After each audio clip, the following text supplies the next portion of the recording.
पैगाम सिंध न्यूज़ भलीकार ख़बर शामिल कंदासीं वगण मां अब्दुल सत्तार मुगेरी जी रिपोर्ट मूजिब वगण लॻ ॻोठ यारोदेरो में JUI ऐं PDM जे सरबराह मौलाना रहमान जी आमद। JUI सरबराह पारां पार्टी जी ज़ैली तंज़ीम सेक्योरिटी विंग इंसारुल इस्लाम जे मरकज़ी सालार अब्दुर्रज़ाक आबिद लाखो सां संदसि अमड़ जी लाॾाणे ते ताज़ियत करे साणुसि ॾुख जो इज़हार कयो।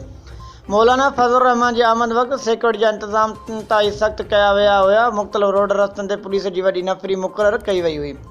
मौलाना रहमान मीडिया जे नुमाइंदनि सां का बि ॻाल्हि ॿोल न कई। मौलाना रहमान सां JUI सिंध जो जनरल सेक्रेटरी अल्लामा राशिद महमूद सूमरो, मौलवी गुल मोहम्मद इनकलाबी, कारी मोहम्मद उस्मान ऐं ॿिया पिणु गॾु हुआ। वधीक ख़बरुनि ऐं न्यूज़ अपडेट लाइ विज़िट कदा पैगाम सिंध न्यूज़।